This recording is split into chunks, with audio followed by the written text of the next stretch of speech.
Chapter of history के मौजूद सामीन अस्सलाम वालेकुम। दोस्तों, मैं हूं तैयब बशीर और आप चैप्टर ऑफ हिस्ट्री में देख रहे हैं साइंसदां के सिलसिला की एपिसोड नंबर 11। हकीम याहिया मंसूर हेददां और मुनज्जम था और दरबार में उसी हैसियत से बारियाब हुआ। एक मुद्दई नबूवत का वाक़या भी उसी दौर में पेश आया। हकीम याहिया मंसूर रसदगाह शमासा का मुंतजिम था।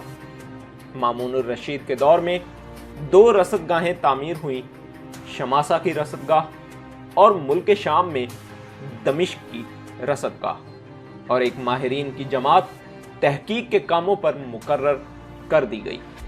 हकीम याहिया मंसूर उस जमात का सदर और मुंतजिम था। चंद नई नई दरियाफ्तें हुई और कदरदानों ने उसकी कदर की। दोस्तों, वीडियो में मजीद आगे बढ़ने से पहले चैप्टर ऑफ हिस्ट्री को सब्सक्राइब करें, इस वीडियो को लाइक करें और बेल आइकॉन पर जरूर क्लिक करें। शुक्रिया। हकीम याहिया मंसूर हेददां और ज़बरदस्त मुनज्जम था।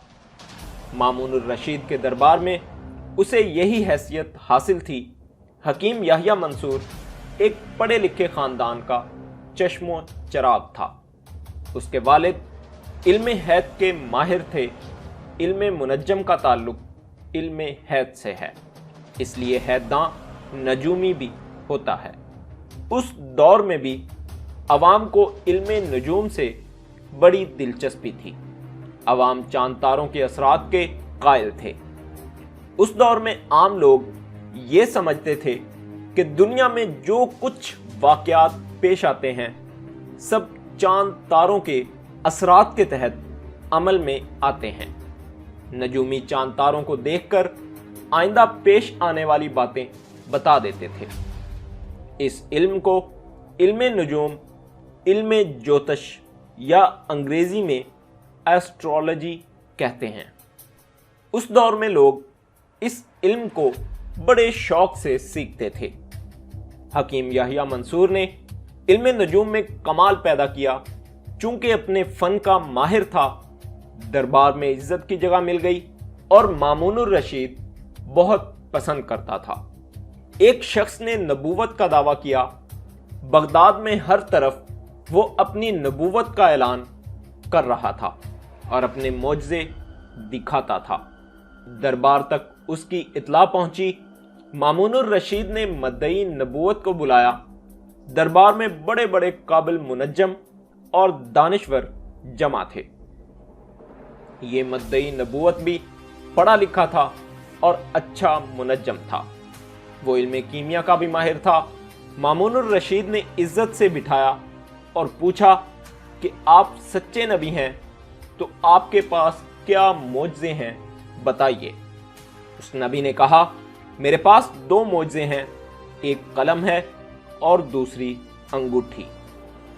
कलम में ये मोजज़ा है कि मैं खुद इस कलम से लिखना चाहूँ तो खूब रवां चलता है और जो कुछ चाहूँ लिख सकता हूँ, लेकिन अगर कोई दूसरा इससे लिखना चाहे तो चलता ही नहीं और लिखने वाला कुछ भी नहीं लिख सकता। ये मेरा पहला मोजज़ा है। अंगूठी में ये मोजज़ा है कि मैं खुद अंगूठी पहन लूं तो कुछ नहीं, मुझ पर कोई असर ना होगा, लेकिन ये अंगूठी अगर कोई दूसरा शख्स पहन ले तो वो फौरन बेतहाशा हंसने लगेगा और हंसी काबू में ना आएगी। झूठे नबी ने अपने मोजज़े दिखाए। अहले दरबार हैरत में पड़ गए, लेकिन दानिशमंद मामून ने उसे मदारी का खेल समझा।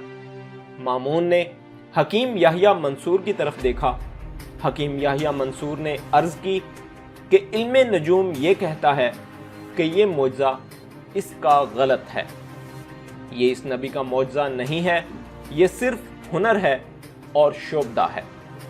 दानिश्वर मामून ने खूब इनामो इकराम देकर उस नबी को रुखसत कर दिया।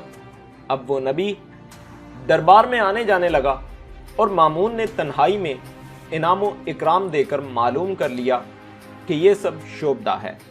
कुछ ऐसी दवाएं हैं जिनसे ऐसे असरात होते हैं। سائنس کی دنیا میں مامون الرشید کا یہ سب سے بڑا کارنامہ ہے کہ اس نے ایک عظیم رصد گاہ یعنی ایبزرویٹری بغداد میں شماسہ کے مقام پر تعمیر کرائی اور دوسری رصد گاہ ملک شام میں دمشق کے قریب قاسیون کے بلند اور مستح میدان میں تعمیر کرائی۔ اس تعمیر میں با کمال حیددانوں کی ایک جماعت مقرر تھی جو سب نگرانی کرتے تھے، اور ان میں حکیم یحییٰ منصور بھی تھا۔ بغداد کی رصد گاہ 2 برس میں کام کرنے لگی۔ ہر قسم کے آلات مثلاً استرلاب وغیرہ نصب تھے۔ ماہرین کی جماعت میں حکیم یحییٰ منصور بھی تھا۔ قاسیون یعنی دمشق کی رصد گاہ جب تیار ہو گئی تو حکیم یحییٰ منصور کا تقرر صدر کی حیثیت سے وہاں ہو گیا۔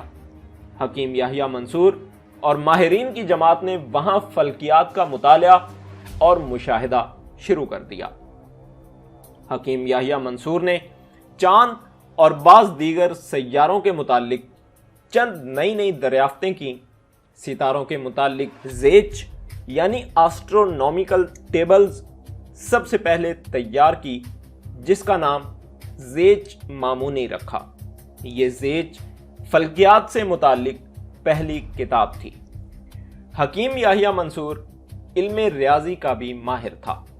اس نے علم ہندسہ میں کئی نئے اصول مرتب کیے۔ بیت الحکمہ یعنی سائنس اکیڈمی کا قیام عمل میں آ چکا تھا۔